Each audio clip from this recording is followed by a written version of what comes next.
All right, man. Today, man, I'm thrilled, man, to have Curtis King here, man. The renowned rapper and producer, you know what I mean, who has made significant waves in the music industry. Curtis has built himself as a successful music artist and producer. He has a wealth of knowledge to share about navigating the creative world, man. So, just to start off with, man, you know that I followed your content, and followed you for a while now. Just for those who don't know, can you give us some of your background on kind of like where you're from, and how that has influenced your creative journey? Sure. Well, first of all, thank you for having me. I told you off camera, but I'll tell you here as well. I really do appreciate all of the support that you've been giving, not only to um, the music, but the content, and then also to just the bigger mission, right, for us as independent Yeah. artists. And so, I myself, half of my name is from a middle school that I attended in Carson, which is where I got my the early part of my upbringing was Carson, California. It's a city that's in the middle of Long Beach and Compton, and that was where I kind of got my start and got my feet wet in music. Some years and years down the line, I ended up moving out to another county called the Inland Empire, and since then I've kind of been out here. But those both of those regions have colored my story in ways that some ways that I regret, some ways that I love so much because, yeah, and maybe regret is the wrong word. It's colored my story in ways that have made my journey that much more unique, right? Right. Some of them haven't been the best of places, but the people have been amazing. The people have been the reason why I become the artist that I am today, the content creator that prioritizes culture in my content, the content creator that cares more about impact than numbers, right? And Yeah. we're doing numbers now, so that's that's kind of how the influence of that. But half of my name, Curtis, is from a middle school called Curtis Middle School, which is right there in Carson, California. Nice. Okay. I mean, that's fascinating, man. I mean, so how did your environment kind of shape your creative style? Did it shape your creative style in any way? Sure. I'm from a West Coast. I'm from a coast that has a very significant and very unique sound. No matter what side of the tracks you're on, no matter if you're North California, if you're in the Bay, if you're in Southern California, from LA down to San Diego, like it doesn't matter where you're from. California, West Coast is a very unique sound. But that's something that I first fell in love with hip hop. Is that hip hop, when I first started becoming a fan, was very regional, in that you could listen to an artist from Texas, you could listen to an artist from Atlanta and get an idea of what it was like to be, a young black male in your 20s living in Right. these areas, how they talk, how folks your age talk from across the way. And so Right. it definitely affected the way the sounds that I gravitated towards, the funk sounds, the drum sounds. Like shout out to Dr. Dre, definitely had an influence Right. on my drums early on. But really just the lifestyle out here is it can be slow paced when it wants to be, but for the most part it is very fast paced. And so Right. I think that it's found its way into my music in ways that my music sometimes could be fast paced, but for the most part, it's me kind of trying to slow things down so I can get a grasp on what's going on around me. Man, I mean, because because Southern California and Northern California is definitely a lot different. Now, the sound and the culture Hmm. is fairly similar because I'm from the Bay Area. I'm from Okay, Pittsburgh, California. So, I grew nice. up, living in Oakland, living in Richmond, living in Antioch, Pittsburgh area, and stuff like that. So, Okay. very familiar with the Bay culture and all of that stuff, man. And it's one of a kind for sure. And the Yeah. culture, man, it just can't be matched. But I do know there is a little difference between northern and southern as far as just like some aspects of the culture, like maybe a variation of the culture, but the sound definitely is, really similar for sure, Well, if not I one of would the even say, I'm about to say, even as small of a distance between the Inland Empire and LA, there's a difference in same. sound, right? Right. 'Cause you're talking about when artists are making music that's reflective of not only the times but their environment. Yeah. Um, it really depends on what the pace of life is. When I lived in LA, when I lived in Carson, there were certain sounds I gravitated towards that, were kind of the speed of life. Then I moved out to the Right. IE and life slowed down. And when it slowed down, I Right. got a chance to, reflect that in the BPMs, reflect that in the production, the beats that I Right. made, the music I rapped over, the way I rapped. And so I always look at the Bay Area, and I say this respectfully. I look at the Bay Yeah. Area as like the country cousins, right? Like you go to the Bay, it is so much more about community. It is so much just Yeah. like the South is. It's so much more Right. about coming together on music projects and really putting on Right. for the area. I don't know all the internet politics. I'm sure that there's Right. conflict like any other region, but that's what I Right. gather from my times of being up there, and it's so diverse. So many Yeah. diverse Oh types of man. talents up there. One of my favorite rap voices of all time is still Keith the Snake. And so, Man. um, you Rock know, with Keith. Rock with yeah. Keith for So, sure. but no, that there Uh there is the differences. I think LA obviously is, close to Hollywood is. I mean, no, well, that LA. yeah. We're talking about two different LAs. But I think that just because regionally it is so close to so many of the just different things that are in the city, right? Right. Different imagery, different ways of living.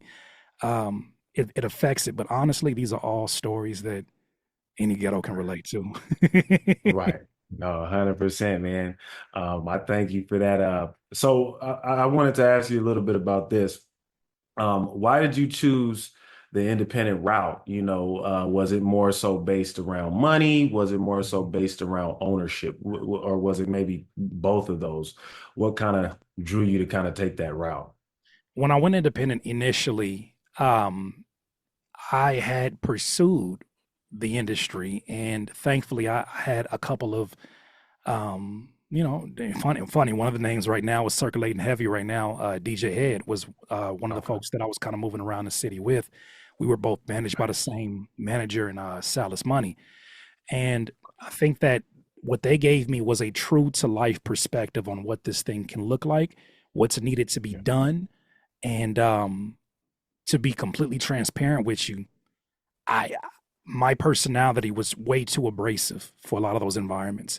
My personality was one that I don't like to wait on somebody else to tell me when I can get paid. I don't like to wait for some artist to get out of their, out of whatever like ego or whatever bag they're in to be like, oh, I'll work with Curtis when I feel like it. It's like, no, I want to Right. take my own career by my own. But so much of the industry is about, uh, you know, uh, being building a rapport and taking Right. your time, and sometimes it feels like you're kind of getting played off to the side, but you take your punches, and Right. one day when you get in that room you'll feel like you earned your way in that room, and I respect it. But for me, there were so many things going on in my life financially that I just could not see this being a sustainable model going that route, because so many folks wanted me to appear as if I had it together when I knew behind the scenes my life financially was falling apart. It wasn't until I started selling beats that I even give the idea really of doing everything that I do independent, right? Right. I'd always identified with independent artists coming up, the Tech Nines, the Murs, Mhm. but it was something that I felt like, well, even then I need a team in order to be a part of that. But initially it was because of really just, it wasn't really the finances. I feel like the finances would come once I got control of how much music I can put out, how I put it out, what formats I Right. put it out in, right? What kind of shows Right. do I do? I just needed to take control of my business, because I felt like anytime it was time to get paid, how about this? Anytime they needed me to do work, like industry opportunities, Mhm. the clock went like this. We need you to hurry up, Curtis. Hurry up, hurry up, hurry up. When it came time for me to get paid, it was like, you got to talk to Mark in financing. And unfortunately, he's not here. He'll be here tomorrow, maybe noon. Then you call back. Oh, Man. he's actually on lunch right now, but he'll hit you Yeah. back. No, he won't. And so I Right. think some people understand that, and they come into this with the right expectations, and they say, okay, well, that's just paying dues. For me, Right. I knew coming into this, I said, there's no way in hell that I can maintain this and have a sustainable career. And so, oh, sorry about that. Sorry about You that. good? There was no way I could do that and have a sustainable career. And so I made the decision to start taking my career by my own by taking it head on, right? And so I Right. ended up breaking ties with the manager that I had, and I've been independent ever since. It hasn't always been the smoothest of roads, but it has taught me so much about what is possible, especially as someone that I call myself a DIYer. Right. Uh, Okay. That's interesting, man. I mean, was there a specific moment that solidified the decision, or was it just like like accumulative things that happened, or was there anything yeah. specific that happened that made you choose that route? I think the month that I saw myself make more in 1 month selling beats than I Mhm. ever made working a 9 to 5, right? And I think I had like a Oh, $2,000, $3,000 month in one of my first months of selling beats. And I looked at that and wow. I was like, wait a minute, wait a minute, wait a minute, wait a minute. One of the biggest, I guess, obstacles for independent Mhm. artists is finding funding because this is Right. an expensive profession. I always had a priority to be an artist, but production always moved the needle for me. It's how I got my first Right. placements with, Absol, Kendrick Lamar, and other artists along the way. But I had it in the back of my mind. I always wanted to finance my work as an artist, but I couldn't do that with Right. no income at all. And so, Right. um, funny enough, man, I started to sell beats, and selling beats online literally changed my life, my career, and it gave me the money to now reinvest it back into me as an artist. And so when I started to see, like, not only do I have money to take care of my livelihood, but I also have seed money and investment money to test shit out and see what works and see Right. what doesn't work instead of waiting on somebody else to tell me what will work. And so I started Yeah. doing that. And in the process, I also started a YouTube channel because I felt like I had an abundance of knowledge that wasn't really being shared in any other capacity. And I have such a unique story that I knew it would be beneficial to somebody. And that YouTube channel today has 280,000 plus subscribers.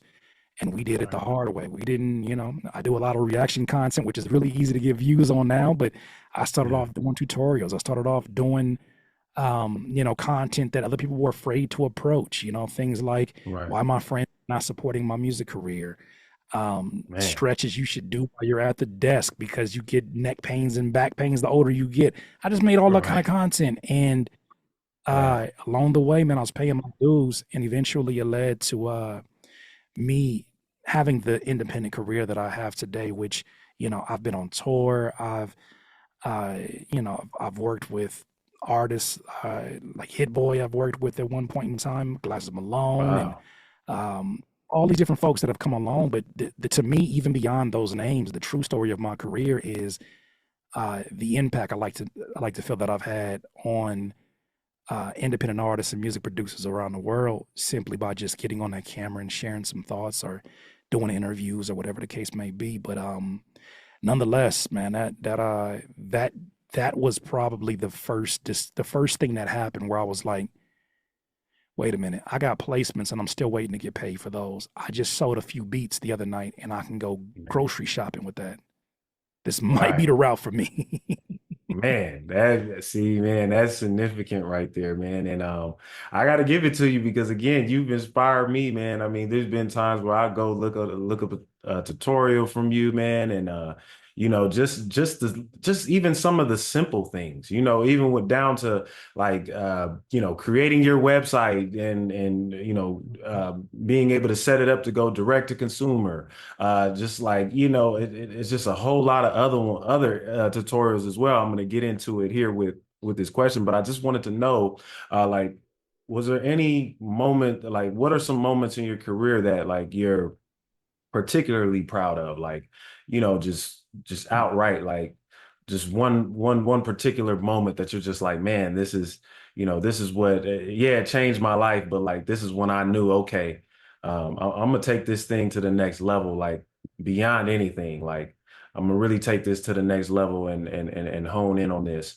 Is there any moments outside of the beat making? Was there any moments inside of just like as an artist recording or anything like that?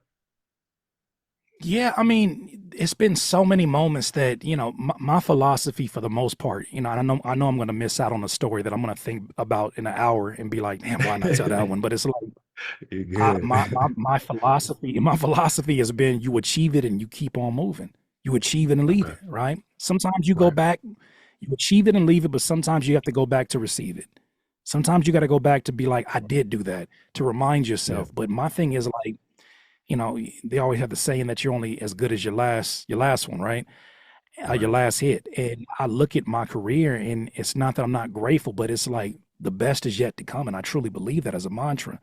But Right. with that said, there have been some moments where I it kind of made me feel like you could have done this the whole time yourself, right? So like Right. the first time I had $100,000 a year selling beats, right? That I was something where I looked at it and I'm like, you did this making the music that you wanted to make. You did this by Right. servicing independent artists just like yourself. Being able to move, before my wife and I moved into this home now, 4,000 plus square feet that we in now.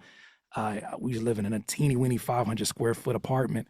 And I remember just visualizing with her, told her to close her eyes Right. and pretend that she's telling me my charger's upstairs and come upstairs. Right. And now we're living that. So it's like Yeah. those moments mean the most to me, right? Being able to know that Yeah. my son will never have to go without because of the work that I do. It's not a matter of like, will we be able to afford to eat? Like things that I knew growing Right. up sometimes. It's a matter of, well, do we get the name brand or we get the off brand? What makes the most Right. financial sense? We gonna eat. That's not even a question. Right. But also too, man, like moments like my I have had 3 albums, 3 EPs that went number three at least on the iTunes hip hop charts. A few years back, I had a Right. project called DIY 2 that went number one. Yeah. These are the moments where I look at it and I'm like, the veil is lifted. I I know what can be done now. Right. Um, even building up this YouTube channel, like I hate for all of these accomplishments to be attached to just finances because there's so many, internal accomplishments that you have along the way, the confidence that you build, those moments where you're like, can I do this? And you do it. But those Absolutely. were pretty significant moments that I would be crazy to overlook, right? But Right. to me, it's just a matter of every single time I locked in, I got it. Every single time I locked in, I got whatever the it is, I got it. Mhm. Wasn't always Right. instant, but I got to it. And so this journey is Okay. ongoing. I really can't even, hopefully that was the answer you're looking for, but I can't even Yeah. pinpoint one of the moments. There's too many right now. All right, no problem, man. I appreciate it. I did want to ask, like, taking that you're independent creative, it requires, for you to wear multiple hats. Mhm. So how do you balance, the different aspects of your creative career, like knowing, from the YouTube to music production to recording yourself, mixing and mastering your own albums and Mhm. songs and stuff like that. How do you balance that out?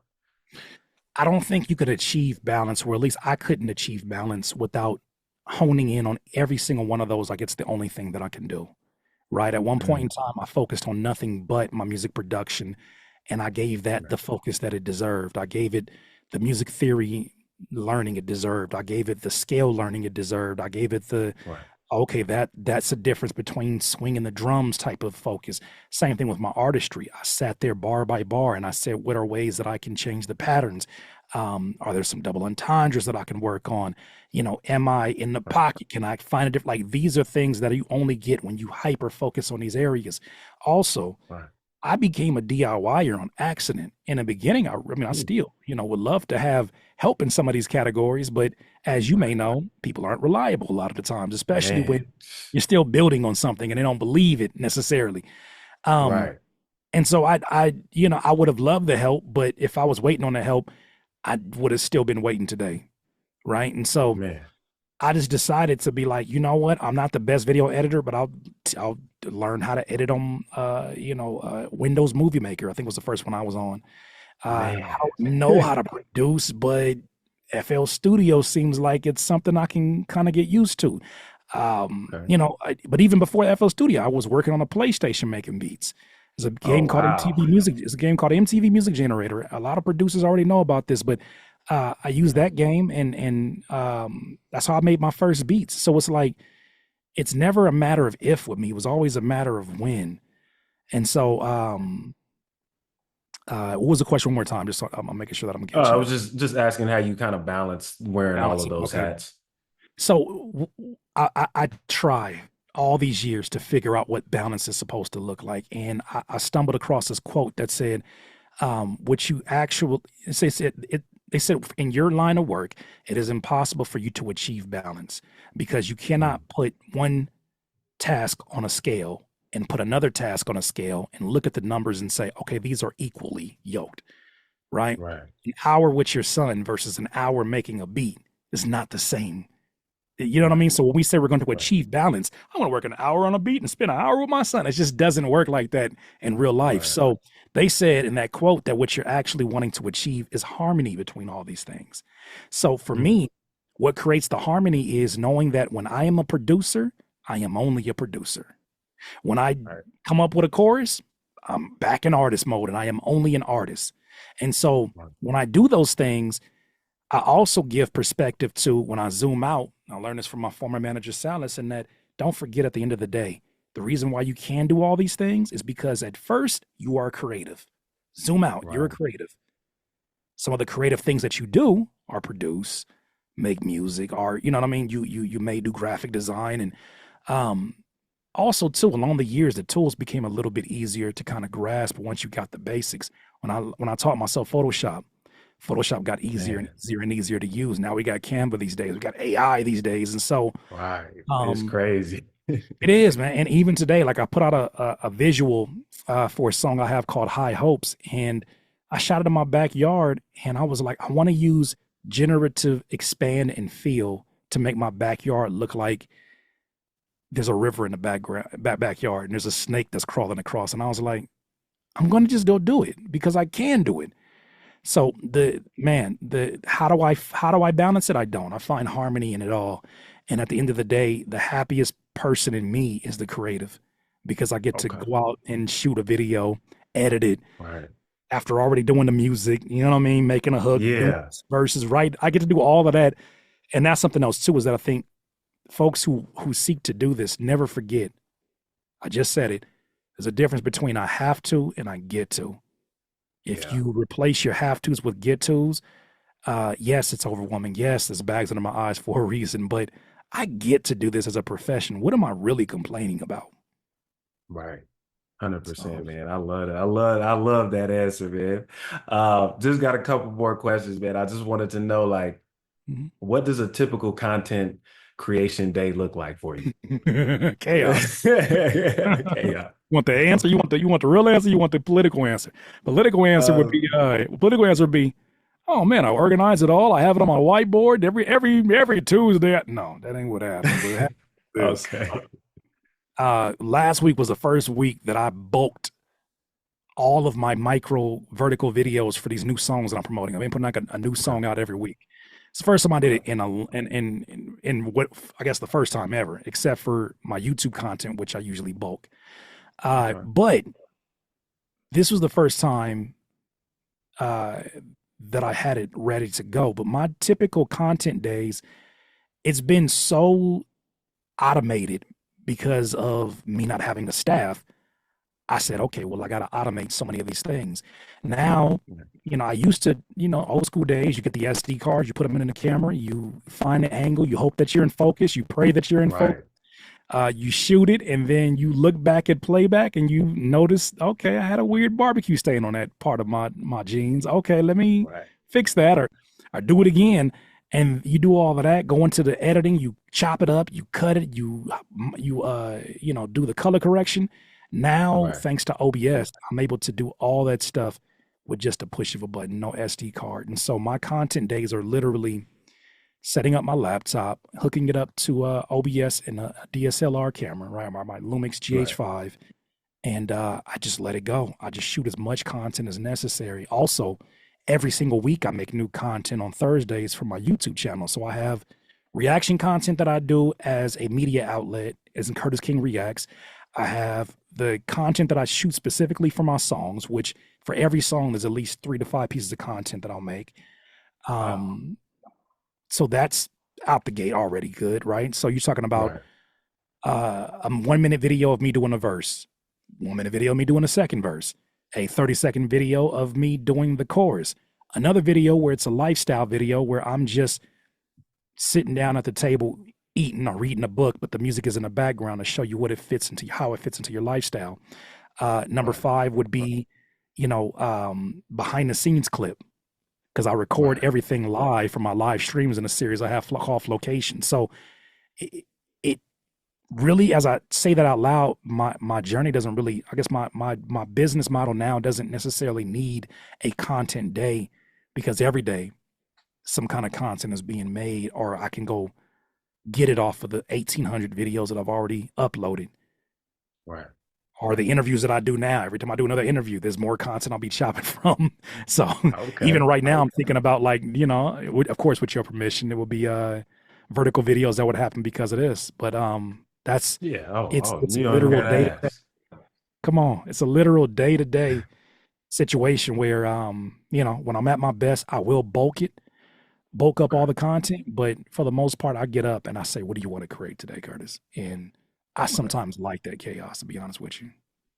Man, that's what's up, man. That's how you got to do it, man. Because it's like you said, going back to just, um, if you rely on people, man, sometimes things just don't get done. And it's like, you took the initiative to go out and do these things. And, so just real quick, just to touch on that, not to spend too much time on that, but do you have a content schedule, like maybe on your phone to say, hey, on this day, yeah, I'm gonna execute this, but is it a time frame that you set or no? Yeah. So Monday, Wednesday, Friday, about 8 a.m. to, let's say, 10:30 a.m. Right? Usually doesn't take that Yeah. long. I usually have, let's say, 8:30 till about 9:55. I'll shoot the content. It'll already be color corrected and ready because I have it in OBS. I'll take it upstairs here, and I'll add captions if I don't use CapCut, and I'll have it ready to go by 10 a.m. 10 a.m. goes. I sit from 10 a.m. till about 11 a.m.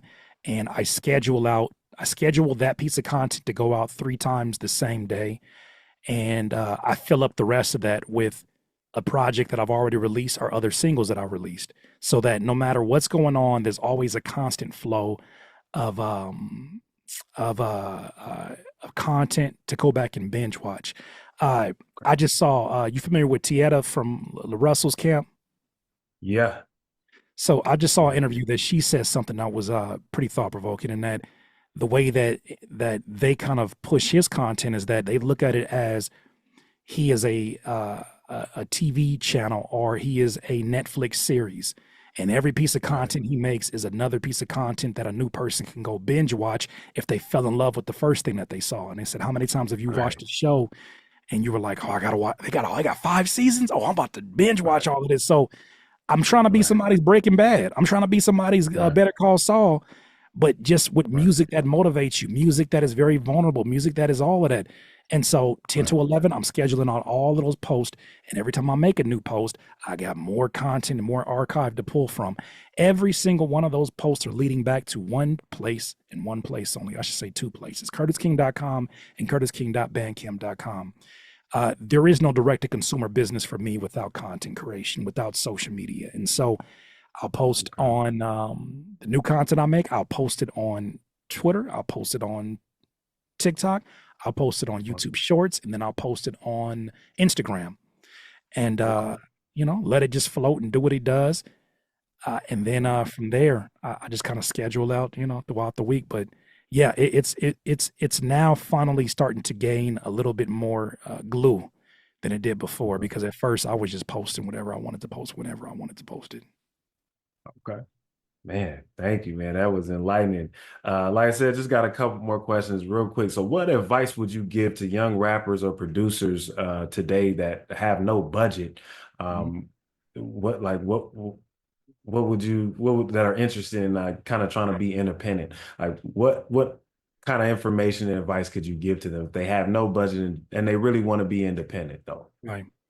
The first 5 years, you shouldn't be focused on making money. You should be focused on getting as good as you can at your craft. I saw that in a quote today about entrepreneurship, and I truly believe that. Right. There were so many decisions I made that were always on somebody else's dime and dollar.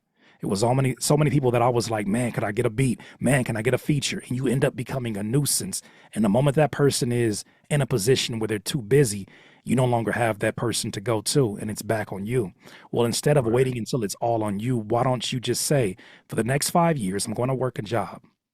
Doesn't have to be a job that you love, but it's not a job that's going to kill you, obviously. Work a Right. job and say, that is my angel investor. And for the first 5 years, you dedicate nothing but time to getting better and better and better at your craft. Put out music by all means. You're independent, right? People want to see Right. that you have a paper trail of where you came from. But I would just look at that as an opportunity to go to school. The first 4 to 5 years, just like a college, the first four to Right. five years of your career, let's say you're 18, you could do it wrong for 4 years and you're only 22. Man, So that's serious. the first 4 to 5 years, like, don't make those about money, make those about understanding the habits of human beings, understanding what they gravitate towards, because all the lessons you will learn in that first 4 years, it's not about being broke and giving stuff away for free. Your music is Right. valuable, it should be paid for. But those first 4 years, you're going to have to understand, especially if you want to go direct to consumer independent, what it means to run a business. And you can't run a Right. business if you don't understand people. Too many people think Right. because they understand their own buying habits, that means that it's the same for everybody across the board. And that's just not the way that it is. It's a level of arrogance that I think a lot of my rap peers do have. And I talk to them about all the time. But I look at it and I say, first 4 years, get as great as fucking possible as you can at what you're doing. Keep throwing more songs out there. Make stat based decisions and learn from what you're doing. Then in that fourth or fifth year, you won't be Mhm. able to run away. You won't be able to run away from the money. The money will be in your direction because you set Mhm. yourself up to where when it's time to now ask after doing all that jab, jab, jab, right hooking, like Gary Vee says, Right. it's a hell Right. yes. I grew up on your stuff, right? Right. And that's not to say along the way you shouldn't be putting out merch and other things that are valuable for their own. But I do believe those first 4 to 5 years are so much learning that needs to occur. And if you do set up shop, well, make sure you go through the same proper channels everybody else does when they do business. Make sure you know your demographic. Make sure you understand their pain points and what you're actually supplying that they need. But I do Right. suggest that you just take the time to get as great as possible at your craft. And when you come out swinging, Mhm. undeniable. Can't nobody fuck with you. Man, I appreciate it, man. That was all the questions that I had, man. And I wanted to just thank you so much for your time, man, and sharing your insights with us today. So, if you can, before we wrap up, just let everybody know where they can find you if they don't know, which I know they know, but just let them know where they can go find your music I, and everything like that. Website is curtisking.com, probably the most important place to go to. YouTube is Curtis King TV. Music is at curtisking.bandcamp.com. All of my social media is at Curtis King with two S's, same handle. And if you want to stay in touch, go to curtisking.com, join the email list. And right now I'm on a song a week campaign until my project with my guy Iman Omari drops. And man, it's a beautiful thing to finally get back here and making music on a consistent basis. I will be making it today, but our AC's broke upstairs, so I think that might be a message from Wow. God. Because I'd love To to sit chill up here out and make. for a minute. It's like it's nasty upstairs, and it's only broke upstairs, which is funny. So sometimes you got to sit on the bench to really see the game, and I feel like that's what I'm being told to do. Got to sit on the bench and I got to see like, oh, that's what I was doing when I was going 100 miles per hour. I didn't see that. Oh, he can't dribble to his right. He can't dribble to his left. Okay, so that's what I'm doing right now. Is that I'm using this time to really see, what things are really, really working. But CurtisKing.com is probably the place to go to first. All right, and I seen you put the plugins back up. I seen you got the Come on. plugins like Tape Boy. Hey man, I thank you for putting those Of plugins back up. course. I promise you, I will be copping. I I will be appreciate copping. it. I was looking for them, man, and I was like, man, no, don't tell me you took them down. Look, you want Please don't exclusive? tell You me you want took them exclusive? down. I'll give you some exclusive right now. I got sick as shit of these damn producers. I'll be honest with you. After making hundreds and hundreds and thousands of damn pieces of content and people were still so ungrateful, I got to the point where it's like, Man, oh, I was the nice guy. I was nice the whole time. And you still were right, walking over me. So I got to the point where I'm sick of you. I'm sick of every single one right. of you. Not the good one, not the people Look, who show love, but I got to the point where it was like, I need to figure out how to expand out of this niche, because this niche is going to be the end of me. This niche is Yeah. going to just, I knew there was more things I wanted to talk about, like the stuff I talk about on my content now. This is Right. life for me, because I Yeah. don't know how many videos I can make about kick snares and swings and 808s and slides and new plugins. And it's just like, I'm an artist too. So yeah, Yeah. they're back now though, because I just didn't want to do business in the producer community under false pretense. I didn't want to do it if my heart wasn't in it. But as I start to find myself falling back in love with making beats again, because I stopped doing that for a second, like, a couple months, Yeah. um, I just felt myself like, you know what? If this could help somebody, and that's the first rule of business that I learned from uh, Professor Morgan, one of the most brilliant marketing teachers I've ever known. He said, "Don't get into a business if you don't genuinely believe that it can help people." Man. Because what's going to happen is that it's going to show in your body language that you don't care. Right. So first, and that's why I say that first 4 to 5 years, you just learning to get to know yourself, get to know what you actually love about music, and if you even want to do it. But after Right. that fourth or fifth year, you love it too much to be broke for it. You love it too much to not support it, and keep your head above water so you can support yourself. So this is what I'm getting at. But yeah, the plugins, all of that stuff is back on curtisking.com, all in the same place. And I'm glad to be able to serve all creatives, specifically independent creatives, and DIYers. I just truly feel the best is yet to come. So that's my spill on that. All right, man. Thank you so much, man. I really appreciate it. Again, just want to thank you so much for your time, man. And Of course. we will definitely, I'm definitely gonna be tapping into the website. So I definitely gonna be checking out the music and definitely checking out them plugins, man. I appreciate you Of so course. much. Man, appreciate you as well. Thank you always for the support, and thank you for having me on.